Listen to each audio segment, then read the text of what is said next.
Share করে দিই। পুরো পুরীর ব্লগটা কেমন লাগলো অবশ্যই কমেন্টে জানাবে। আর পুরীর ব্লগটা পুরো so hi guys, so good morning, hello everyone. So আজকে মানে ডে 5 বা লাস্ট ডে তো কালকেই ওভার, বাট যেইটুকুনি টাইম আছি সেইটুকুনি টাইমের জন্য ও মানে শুরু হচ্ছে এই লাস্ট ডে 4 বা ডে 5। তো এটা একদম লাস্ট ডে পুরী। এখন আমি রেডি হয়ে গেছি, তবে এখন আমরা যেই রুমটাতে আছিলাম লাক এত ভালো যে আমরা সেই রুমেই আছি, আমাদের অন্য রুমে পাঠানো হয়নি, কারণ এই রুমটা হয়তো তারা নেয়নি, তো আরেকটা রুম আমাদের ছেড়ে দিতে হয়েছে, তাই সবাই এই রুমেই আছি। যেই রুমটা আমি খুব গুছিয়ে রাখতাম সেই রুমটা আজকে নোংরা হয়ে গেছে।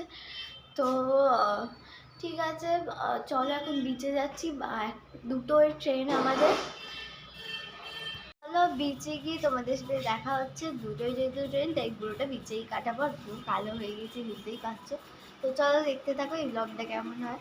আশা করি তোমাদের ভালো লাগবে দেখতে, কিন্তু এই ব্লগটাতে অতটা ইন্টারেস্ট হবে না কারণ একই জার্নি। তো চলো আগে বিচে যাওয়া যাক।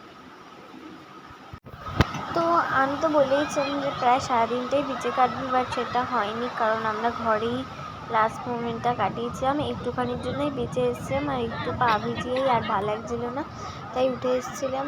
মানে লাস্ট দিনে একটা মন খারাপ তো আছেই, তারপরেও সেদিন আমার একটু শরীরটা ভালো লাগছিল না, আর এত রোদের মধ্যে ছিল বেশ কিছু খেতেও ইচ্ছা করছিল না, তাই জন্য। হ্যালো এভরিওয়ান, আমি এখন পৌঁছে গেছি বন্দে ভারতে, মানে বসে আছি বন্দে ভারতে।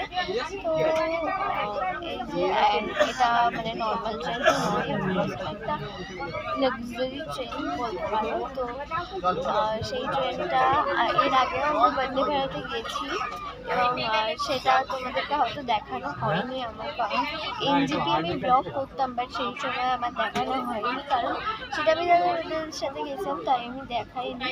তো এইটাই ফার্স্ট টাইম। তো চলো তোমাদের সাথে একটু বন্দে ভারতটা শেয়ার করে দিই। চলো, তো এখানে আমি ভয়েস আসেনি বলে আমাকে কিছুটা মুখে বলতে হচ্ছে। এই যে উপরে লাইট রাখার জায়গা ছিল, আর এখানে আমি অলরেডি ব্যাগ রেখে দিয়েছি, আর এই যে চেয়ার একদম এখানে প্লেনের মতন একদম, আর উপরে সুইচ যেটাতে লাইট জ্বলে। হ্যালো এভরিওয়ান, তো আমি তো এখন স্টিল ঘরে চলে এসেছি, সবে বন্দে ভারত থেকে নেমেছি, মানে বুঝতেই পারছো কতটা এই অবস্থা। কোনো মতে একটা বিনুনি করে নিয়েছি, কুকড়ানো চুল। সো চলো ভাই, আমি এখন ঘুমিয়ে পড়ছি, আমরা আর পারছি না গাইজ। তো এই পুরো পুরীর ব্লগটা কেমন লাগলো অবভিয়াসলি কমেন্টে জানাবে, আর পুরীর ব্লগটা পুরো এন্ড হচ্ছে। তো চলো আবার পরে কোন ব্লগ তোমাদের ভালো লাগে সেটা অবশ্যই জানাবে, যাতে ভুলবে না। তো চলো, বাই বাই।